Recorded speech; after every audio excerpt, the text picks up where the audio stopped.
Online classes में आप सभी का स्वागत है। मैं आज एक नए विषय पे आपसे चर्चा करूंगा जो ज्योग्राफी का एक इम्पॉर्टेंट पार्ट है, सिस्टम एनालिसिस। सिस्टम एनालिसिस का एक विशेष महत्व होता है ज्योग्राफी में। एक नई विधा है, एक नई टेक्नोलॉजी है जिससे रिसर्च जैसे कार्यों के लिए सबसे उपयुक्त माना जाता है। उस सिस्टम एनालिसिस में एक बहुत महत्वपूर्ण विषय है लॉरेंज कर्व एवं गेनेज गुणांक। जो लॉरेंज कर्व है यह मुख्य रूप से असमानता मापन की एक विधि है। इसका प्रयोग सर्वप्रथम एमओ लॉरेंज ने किया था, अतः इन्हीं के नाम पे इस विधि का नाम भी लॉरेंज कर्व रखा गया, लॉरेंज कर्व कहा जाता है। लॉरेंज वक्र की सहायता से दो या दो से अधिक जो खंडित होते हैं या अखंडित समंक होते हैं, जो डेटा होते हैं, रेगुलर या इनरेगुलर जो डेटा होते हैं, उनके अपकिरण संबंधी अंतरों को एक दृष्टि में देखा व समझा जा सकता है।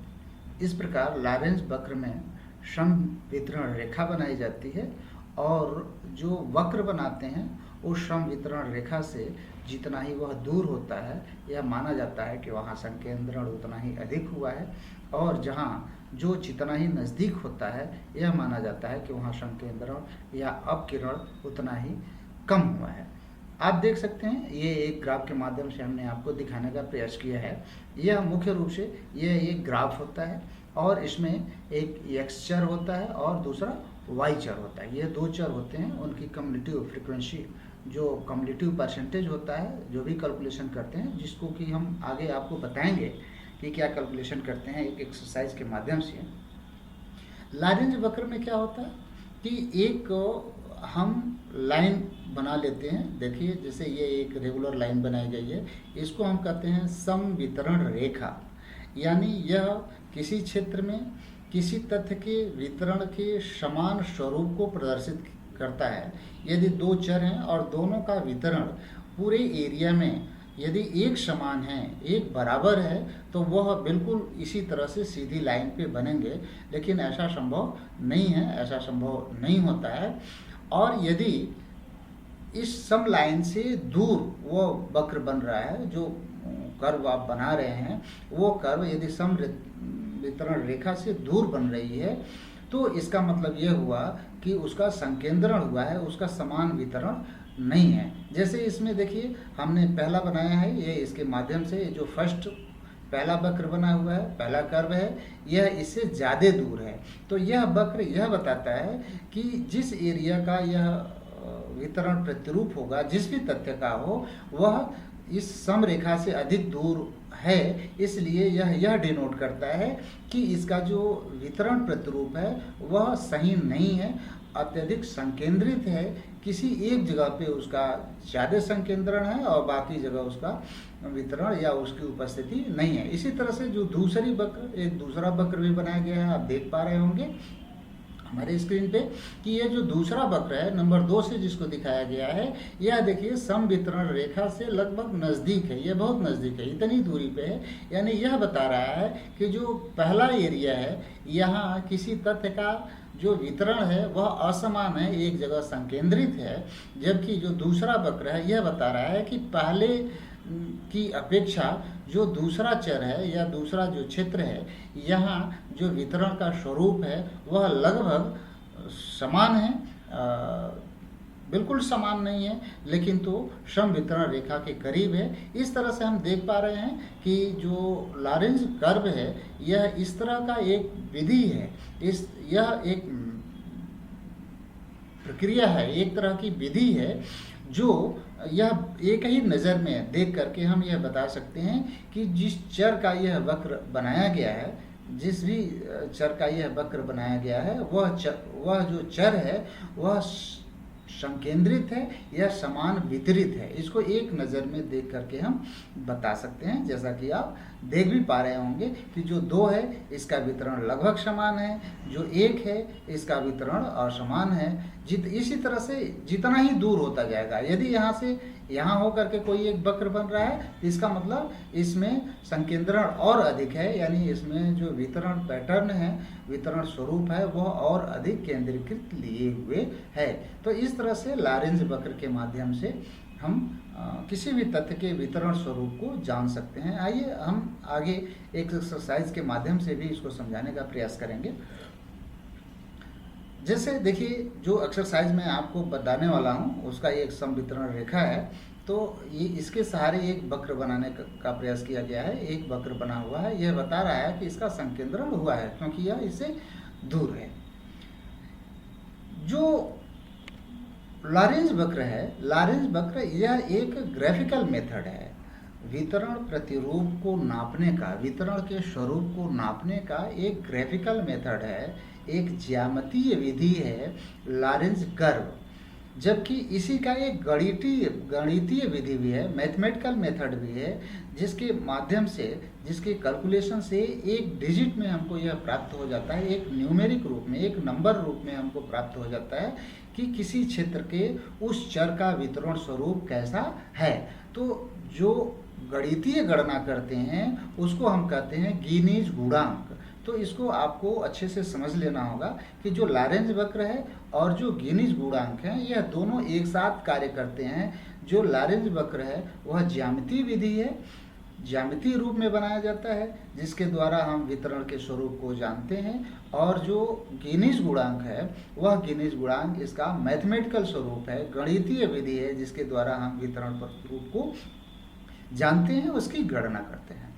जो लॉरेंज वक्र है वह भी, जैसा कि आप पढ़ भी पा रहे होंगे कि जो लॉरेंज वक्र की बात है, असमानता के प्रवृत्ति को ज्ञात करने के लिए, मापने के लिए गिनीज गुणांक का प्रयोग किया जाता है, किंतु इसमें एकीकृत या समन्वित संकेंद्रण की प्रवृत्ति का मापन गुणांक मूल्य के आधार पर किया जाता है, यानी एक न्यूमेरिक रूप में प्राप्त हो जाता है, ग्राफिकल मेथड में नहीं होता है।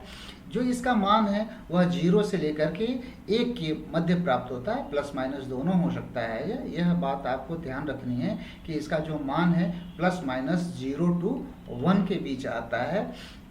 यदि 0 के पास है तो उसका जो वितरण है वह समान है, और जितना ही इसका मूल्य बढ़ता जाता है, 1 के करीब आता जाता है, तो यह प्रमाणित करता है कि उस चर का उस क्षेत्र में जो वितरण है वह केंद्रीकृत है या सेंट्रलाइज रूप में हुआ है।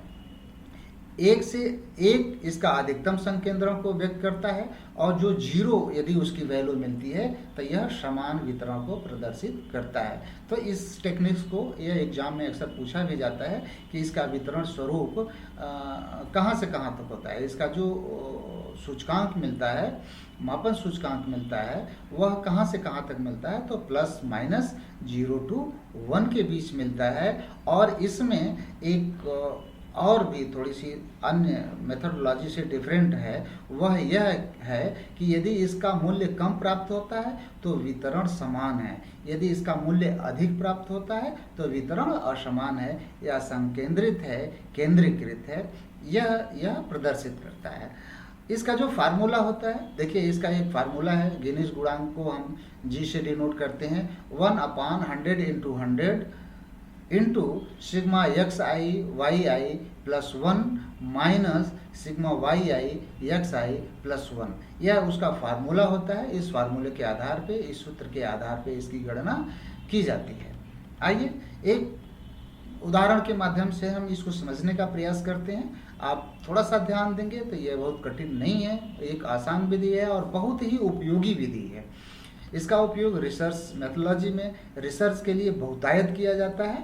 तो आइए इसको हम समझने का प्रयास करते हैं। जैसे एक उदाहरण आपके सामने देख पा रहे होंगे कि निम्न आंकड़ों के आधार पर गिनीज गुणांक की गणना कीजिए तथा लॉरेंज वक्र बनाइए।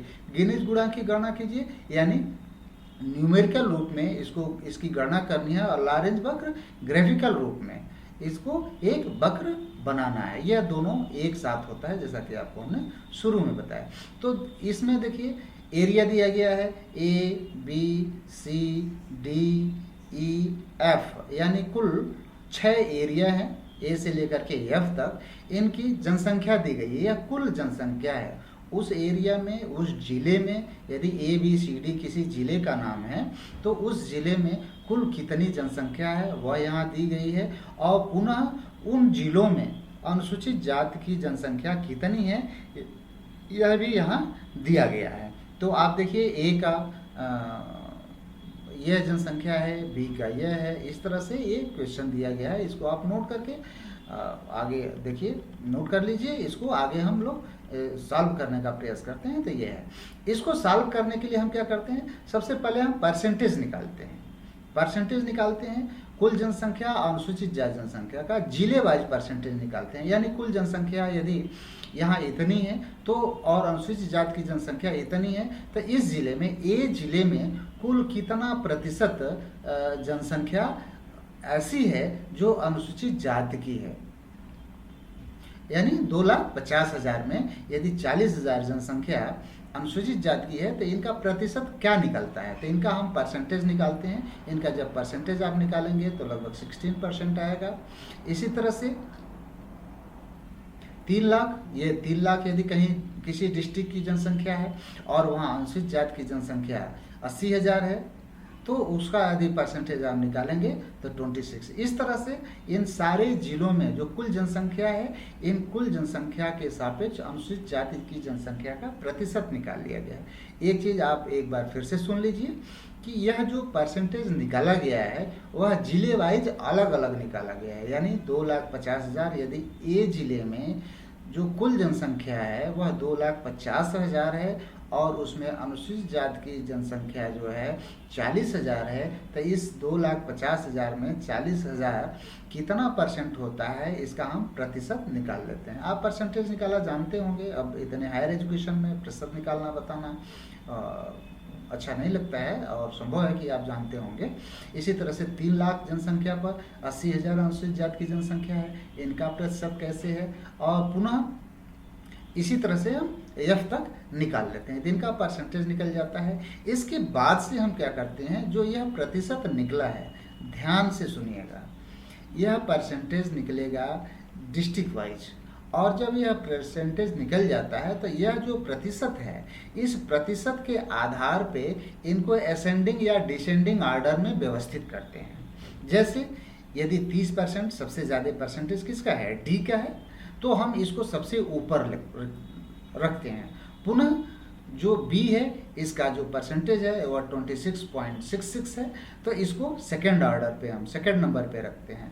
पुनः थर्ड नंबर पे आप देख पा रहे होंगे सी है 23.08%, फिर फोर्थ नंबर पे ई है, फिफ्थ नंबर पे ए है, और एफ नंबर पे, ये लास्ट नंबर पे 6 नंबर पे एफ है 8.90। तो यह परसेंटेज है। इनको परसेंटेज के आधार पे इन दोनों डेटा को हम क्या करते हैं, असेंडिंग अथवा डिसेंडिंग ऑर्डर में रखते हैं। जैसे देखिए हमने सबसे पहले डी को रखा है।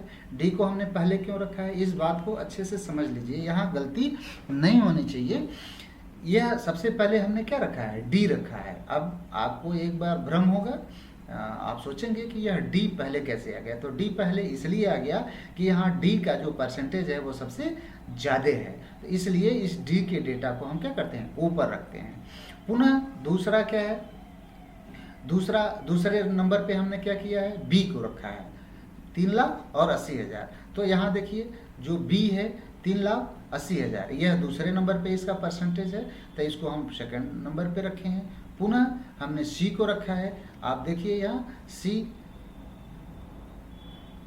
है 23 है, ये 26 था, ये 23 है, तो इसको हमने तीसरे नंबर पे रखा। इस तरह से यह जो परसेंटेज है इसी आधार पे इनको हम असेंडिंग या डिसेंडिंग किसी भी ऑर्डर में कर सकते हैं। जैसे हमने इसको डिसेंडिंग ऑर्डर में रखा है परसेंटेज के आधार पे। ये जो परसेंटेज है इस परसेंटेज के आधार पे हमने इसको क्या किया है, डिसेंडिंग ऑर्डर में रखा है ना, अवरोही क्रम में रखा है। आप चाहें तो ऐसे भी कर सकते हैं पुनः इनको हम क्या करते हैं, अगले चरण में इसको हम क्या करते हैं, कुल जनसंख्या को हम ऐड कर लेते हैं, जोड़ लेते हैं।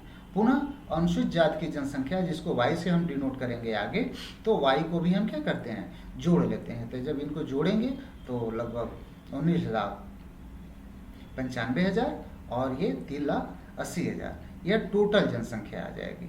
तो फिर से एक बार देखिए, यह जो डेटा आपको दिया गया है, इस डेटा को आपको क्या करना है, परसेंटेज निकालना है। तो देखिए यहाँ हमने परसेंटेज निकालना है। परसेंटेज निकालने के लिए हमने क्या किया है, डिस्ट्रिक्ट वाइज परसेंटेज हमने निकाला है। हर जिले का जो कुल जनसंख्या है उससे अनुसूचित जाति की जनसंख्या है। जब ये परसेंटेज निकल गया है तो हम क्या करते हैं, इनको इसी प्रतिशत के आधार पे, जो परसेंटेज निकाले हैं इन्हीं प्रतिशत के आधार पे इनको हम असेंडिंग या डिसेंडिंग किसी भी ऑर्डर में रख सकते हैं। असेंडिंग या डिसेंडिंग ऑर्डर में हम रख देते हैं। थोड़ा सा ये डिफरेंट तरह की मेथड विधि है, दूसरे तरह की विधि है, इसलिए ध्यान देना पड़ेगा थोड़ा सा। तो इनको असेंडिंग या डिसेंडिंग ऑर्डर में हम रख देते हैं। तो यहाँ हमने असेंडिंग और डिसेंडिंग ऑर्डर में हमने रख दिया है, और रखने के बाद से पुनः इनको हमने क्या किया है, यहाँ टोटल कर लिया है, जोड़ लिया है। इसको जोड़ने के बाद फिर अगला जो चरण होगा, वह अगला चरण क्या होता है, हम परसेंटेज फिर परसेंटेज निकालते हैं। अब परसेंटेज कैसे निकालते हैं, इसका टोटल से जो x है यानी कुल जनसंख्या है, इसके टोटल से डिस्ट्रिक्ट वाइज जनसंख्या के यानी 19,95,000 से में 1,50,000 कितना परसेंट होता है, इसका परसेंटेज हमने निकाला हुआ है। फिर 3 लाख कितना होता है, 3,25,000 कितना होता है, 5,20,000 कितना होता है, 2,50,000, 4,50,000, यह 19,95,000 में है। तो इसका यह कितना परसेंट यह धारण करता है, इसको जब आप निकालेंगे तो यहाँ देखिए निकाला गया है 7.67, 15.34, 16.3, 26.0, 12.5, 22.20, ये आपको निकला हुआ है। इनको जब ऐड करेंगे तो स्वाभाविक सा है कि इसी का डिस्ट्रीब्यूशन ये सब है, इसी को जोड़ करके निकाला गया है। तो जब इससे ये सबका परसेंटेज निकालेंगे तो जोड़ेंगे तो लास्ट में क्या आएगा, 100 आएगा। यदि 100 आता है तो आपने परसेंटेज सही निकाला है, 100 नहीं आता है तो आपका कहीं कहीं गड़बड़ है। तो ये आप चेक भी कर सकते हैं। इसी तरह से फिर हम क्या करते हैं, अनुसूचित जाति की जनसंख्या का भी परसेंटेज निकालते हैं। इनको हमने जोड़ा है तो 3,80,000 इनकी जनसंख्या आ रही है। तो 3,80,000 में से 45,000 कितना है, 80,000 कितना है, 75,000 कितना है, 1,00,000 कितना है, 40,000 कितना है, फिर 40,000 कितना है। तो इनका भी परसेंटेज निकाल लेते हैं। देखिए यहाँ वाई चर के नाम से इसको डिनोट किया गया है। तो 11.84, 21.05, 19.75, 26.32, 10.52, 10.53। तो यह इनका हमने परसेंटेज निकाल लिया है। इनको भी जब ऐड करेंगे तो 100 आएगा। यदि 100 आता है तो आपने परसेंटेज सही निकाला हुआ है। यदि कहीं नहीं आता है तो कहीं कहीं गड़बड़ी हुई है तो फिर उसको हम चेक कर लेंगे। तो इसको आपको ध्यान से देखना है कि एक बार परसेंटेज आपने पहले निकाला, फिर उसको हमने क्या किया, असेंडिंग या डिसेंडिंग ऑर्डर में व्यवस्थित किया। और असेंडिंग और डिसेंडिंग ऑर्डर में जैसा कि हमने यहाँ व्यवस्थित किया है, असेंडिंग हमने डिसेंडिंग ऑर्डर में व्यवस्थित किया है, तो डिसेंडिंग ऑर्डर में हमने व्यवस्थित किया।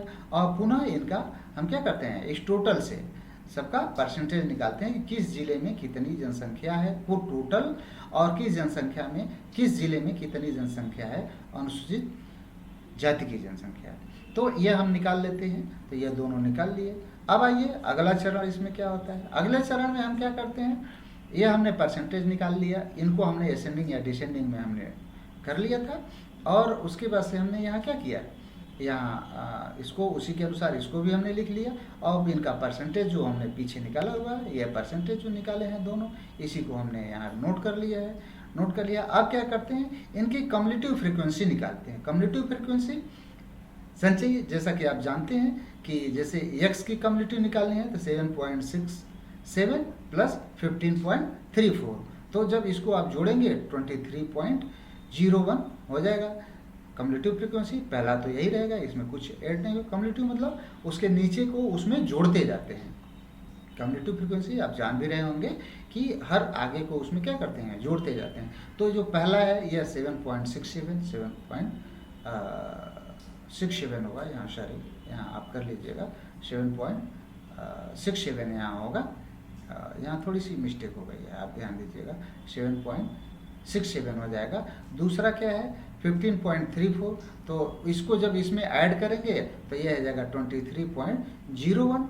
अब फिर 23.01 में 16.3 को ऐड करेंगे 39.31, 39.31 में फिर 26 को ऐड करेंगे 65.31, पुनः 65.31 में हम क्या करेंगे 12.5 को ऐड करेंगे, 12.5 को ऐड जब करेंगे तो ये हो जाएगा 77.81। पुनः इसमें क्या करेंगे 22.20 को ऐड करेंगे तो यहाँ हो जाएगा 100। तो यह कम्युलेटिव फ्रीक्वेंसी किसकी हो गई, एक्स की, यानी कुल जनसंख्या की। इसी तरह से कम्युलेटिव फ्रीक्वेंसी हम फिर निकालेंगे, संचयी ज्ञात कर लेते हैं हम वाई का, ये वाई होगा, यह जो चर होगा यह y होगा, इसको ध्यान दीजिएगा, दो गलतियां इसमें हो गई हैं, यह y होगा, इसको आप लिख लीजिएगा, मैं यहाँ करेक्ट नहीं कर सकता हूँ, इसलिए यह y होगा। और y की कम्युलेटिव हम निकालनी है, तो y की कम्युलेटिव फिर y को हम जोड़ेंगे 11.84, देखिए 11.84, इसमें हम प्लस करेंगे 21.05 तो हो जाएगा 32.89। अब 32.89 में 19.94 ऐड करेंगे तो 52.63 हो जाएगा। इसमें पुनः हम ऐड करेंगे 26.32 को तो 78.95 हो जाएगा। इसमें पुनः हम ऐड करेंगे 10.52 को तो 89.47 हो जाएगा। इसमें पुनः ऐड जब हम करेंगे 10.53 को तो ये हो जाएगा 100। तो इस तरह से कम्युलेटिव फ्रीक्वेंसी निकाल लेते हैं। अब देखिए एक अगला चरण इसका अभी और भी है। यह कम्युलेटिव फ्रीक्वेंसी निकालने के बाद संचयी जो प्रतिशत है या इसका प्रतिशत का संचयी ज्ञात करने के बाद से हम क्या करते हैं, एक प्रोसेस और होता है, तब हम क्या निकालते हैं, एक्स आई वाई आई निकालते हैं। X I Y I plus 1, यह प्लस 1 आपको ध्यान देने की जरूरत है कि यह प्लस 1 क्या है, वाई का प्लस 1, यानी इसका अर्थ यह हुआ, इसके अर्थ को आप समझ लीजिए, आपको कभी नहीं भूलेगा।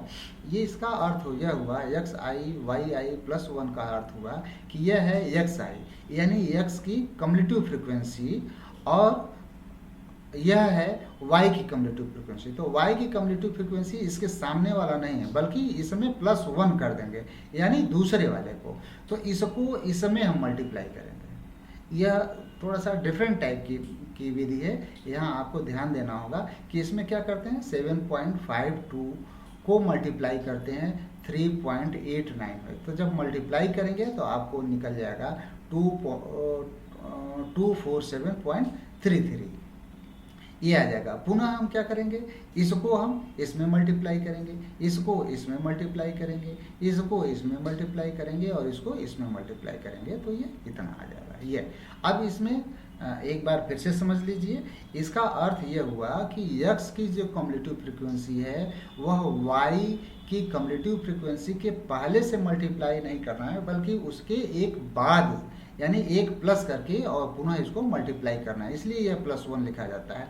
यानी यह कम्युलेटिव फ्रीक्वेंसी है x की और यह है y की, तो y की कम्युलेटिव फ्रीक्वेंसी को गुणा करना है, किसमें, x में, लेकिन हम इसका गुणा नहीं करेंगे, हम इसमें प्लस 1 करके इसका गुणा करेंगे, नीचे वाले का, यानी 7.52 में मल्टीप्लाई हम इसका न करके करेंगे 32.89। यह थोड़ा सा डिफरेंट मेथड है, इसको यह गलती नहीं होनी चाहिए, यही इसमें इसकी खासियत है गिनीज गुणांक की, कि एक अल्टरनेट करके हम मल्टीप्लाई करते हैं, ये करते हैं। पुनः दूसरे चरण में क्या करते हैं, इसका फिर इसमें करते हैं। जैसे देखिए पुनः यहाँ किया गया है, अब यह Y I X I plus 1 हो गया। अब इसमें क्या किया गया है, इस जो ये एक्स चर है, यहाँ आप ठीक कर लीजिएगा, ये एक्स चर है, तो इस एक्स का हमको मल्टीप्लाई करना है किसमें, ये सॉरी ये y है, तो y का मल्टीप्लाई करना है किसमें, इसमें, यानी इसका इसमें मल्टीप्लाई करेंगे, फिर इसका इसमें मल्टीप्लाई करेंगे,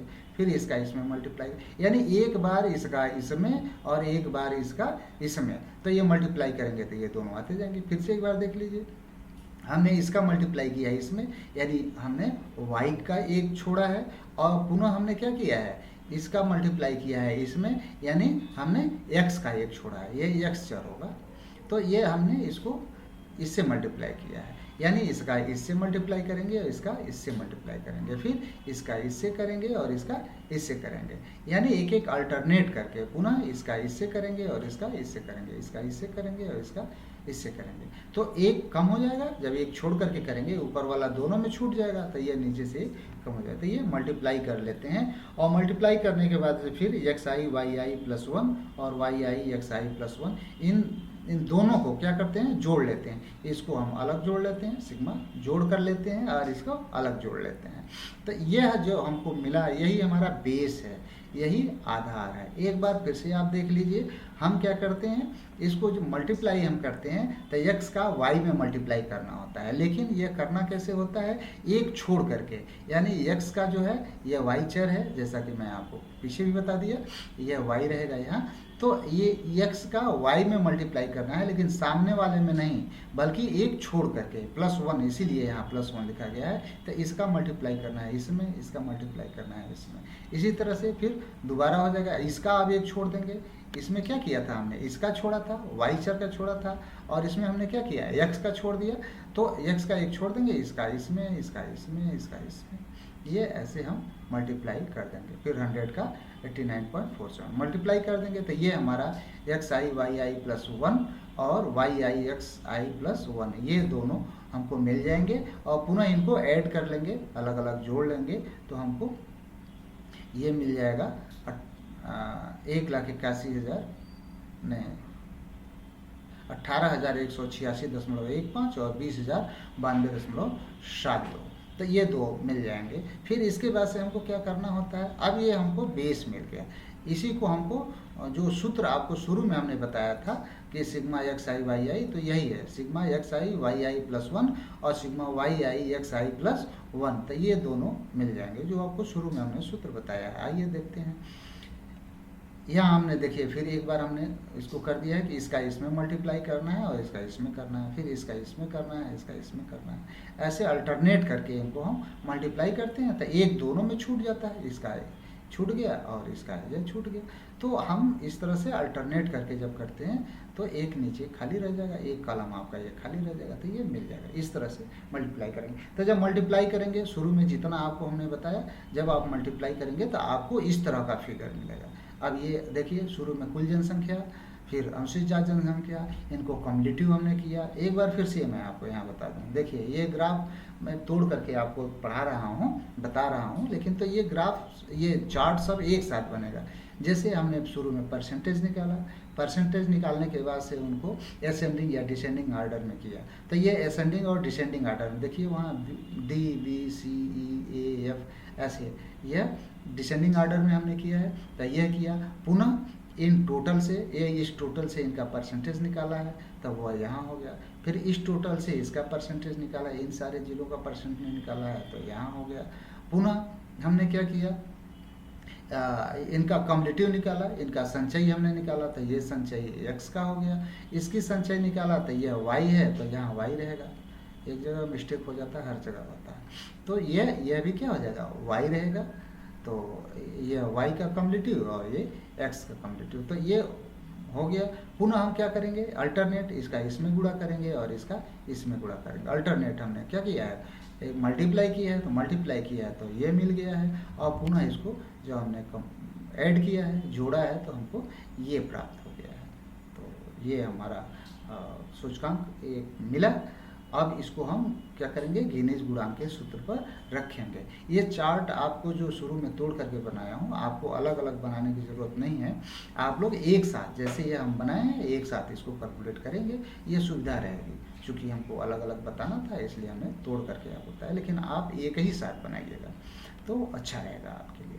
तो ये आपको मिल जाएगा। अब क्या करेंगे, यह सूत्र है, यही आपको हमने शुरू में बताया। गिनीज गुणांक को हम जी से डिनोट करते हैं, 1/100 into 100 into sigma X I Y I plus one minus sigma Y I X I plus one. ये देखिए, ये हमने जो निकाला है, जो ऐड किया है सिग्मा, तो यही हमारा x I Y I plus one, और यह जो है Y I X I plus one, ये दोनों हमको मिल गए हैं। अब जो है इसको हम यहाँ रख देंगे, इसी मान को हम यहाँ रख देते हैं। g equal to 1/100 into 100 into ये हो जाएगा 18 186.15 और 20092.72। तो इसको हम इसमें से क्या करेंगे, माइनस कर देंगे। तो माइनस करेंगे, जाहिर सी बात है यह छोटा है ये बड़ा है, तो इसमें आएगा तो माइनस में आएगा। तो ये माइनस 1906.57, तो ये आ गया। और 100 टू 100 करेंगे तो यहाँ आ जाएगा 10,000, यहाँ 10,000 आ जाएगा। इसे अब जब हम डिवाइड करेंगे तो आ जाएगा यह 0.191। अब जो इसको डिवाइड करेंगे तो ये इतना आ जाएगा। अब देखिए शुरू में आपको हमने बताया था कि मान कितना आएगा, 0 to 1 आएगा, प्लस माइनस दोनों में आ सकता है, तो ये माइनस में आ रहा है। तो 0 to 1 आएगा और ये आया है 191, यानी अनुसूचित जाति का संकेंद्रण अधिक हुआ है। ये लगभग उसके करीब है, मध्यम है, तो ये इसे डिनोट होता है। संभव है कि आप एक बार समझ आया होगा, नहीं तो एक बार देख लीजिए, फिर से मैं आपको बता देता हूँ। ये xi yi प्लस 1, ये इसको हमने जोड़ लिया है, ये कॉलम को हमने जोड़ लिया है, पूरी इस कॉलम को हमने जोड़ लिया है।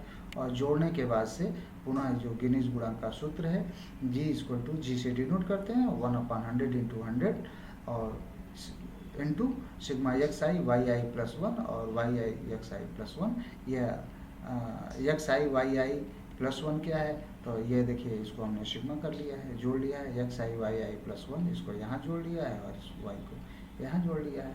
इन्हीं दोनों को हमने रख करके और इसको कैलकुलेट कर दिया है। कैलकुलेट करेंगे तो आपका इतना आएगा और पुनः यह इसको हम कर लेंगे। संकेंद्रण लगभग हुआ है, 0 से 2 है, तो लगभग सम वितरण के आसपास तो नहीं है, लेकिन संकेंद्रण हुआ है। 0 के पास रहेगा तो संकेंद्रण नहीं हुआ होगा, तो 0 से अधिक है।